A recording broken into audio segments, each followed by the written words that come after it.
నేను గసి ఫిల్టర్ చేస్తాను అని చెప్పాను కదా, వాటర్లో బాయిల్ చేసి ఇలా మళ్ళీ టీ ఫిల్టర్లోనే సేమ్ హాట్ వాటర్ వల్ల ఆ గసిలో ఉన్న నెయ్యి అంతా వచ్చేస్తుంది కదా, దాన్ని డైరెక్ట్గా అట్లాగే మనము రసంలో కానీ దేంట్లోనైనా వాడుకోవచ్చు. అంటే కొంచెం కూడా నెయ్యి వేస్ట్ చేయకుండా చెప్తున్నాను, ఇంట్లో చేసుకునే నెయ్యి గురించి. ఇలా కప్లోకి వేసేసా, చక్కగా బయట పెట్టకండి, ఫ్రిడ్జ్లో లేదా ఫ్రీజర్లో. స్టీల్ దాంట్లో పెడితే ఫ్రీజర్లో పెట్టుకోండి, ఇలా గాజు కప్పు దేంట్లోనే పెడితే ఫ్రిడ్జ్లో పెట్టుకోండి.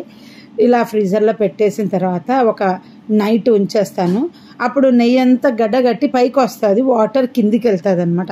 ఆ తర్వాత దాన్ని అంతా తీసి నేను చక్కగా ఇంకో సీసాలో పెట్టుకొని దాన్ని వాడతాను. దేనికి?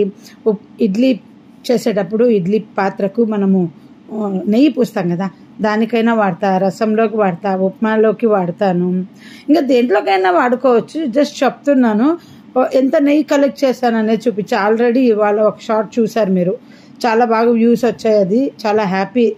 దగ్గర 2000 వ్యూస్ వచ్చినాయి ఆ వీడియో పెట్టినాక కొన్ని గంటల్లోనే.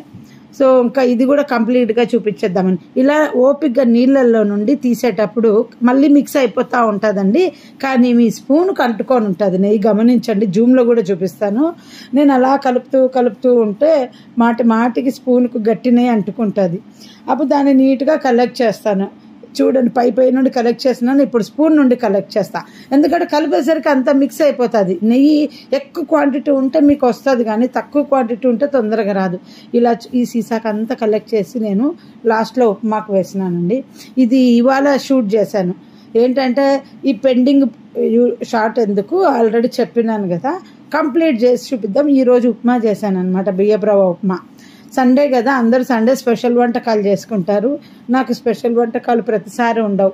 మా ఇంట్లో వాళ్ళ ప్లానింగ్ని బట్టి బయటికి వెళ్ళాలన్నా, లేదా పిల్లలు ఎక్కడికైనా వెళ్తామన్నా లేటుగా లేస్తారని, సో చాలా పొద్దున్న లేచి ఆలోచించి నేను ఏం చేయాలని, అప్పుడు ఎవ్వరు ఎక్కడికి వెళ్ళరు, ఇంట్లోనే ఉంటారు అనుకున్నప్పుడు ముందు రోజు ప్లాన్ చేస్తా. సో ఇవాళ మేము సరుకులు తెచ్చుకోనికి వెళ్ళాలి, మా పిల్లలు ఫ్రెండ్స్తో బయటకు వెళ్తామన్నారు. ఇంకా ఏం వంట చేయాలో దిక్కు తెలియక ఉప్మా చేసేసానండి. సో ఇంత కూడా కంప్లీట్ చేసి మీకు చూపించేద్దాం ఈ వీడియోని. ఎంత ఓపిక్గా తీస్తున్నా చూడండి, ఎంత నెయ్యి వచ్చింది. ఆ చిన్న సీసాకు హాఫ్కి వచ్చింది కరెక్ట్గా. దాన్ని అంతా యాజ్ ఇట్ ఈజ్గా నేను ఉప్మాలో వేసేసా. గుర్తుంటే వేసేస్తా, లేదా అట్లాగే మళ్ళీ ఫ్రిడ్జ్లో పెడతాను, లేదా మనం పప్పు తర్వాత పప్పుకు కూడా వేసేసుకోవచ్చండి. ఈ వాటర్ అంతా కూడా వాడచ్చు, బట్ నేను వాడలేదు. ఆ వాటర్ అంతా పడేసాను, ఎందుకంటే రసం అదేం చేయట్లేదు. పప్పులో కూడా కనపడదు ఆ వాటర్ అంతా. మనం ఫిల్టర్ వాటరే వేసాం, మళ్ళీ ట్యాప్ వాటర్ వేయలేదు, గుర్తుపెట్టుకోండి. సో మీరు ఎక్కువ క్వాంటిటీ నెయ్యి చేసుకుంటుంటే మీకు ఎంత నెయ్యి వేస్ట్ అవుతుందో ఆలోచించుకోండి.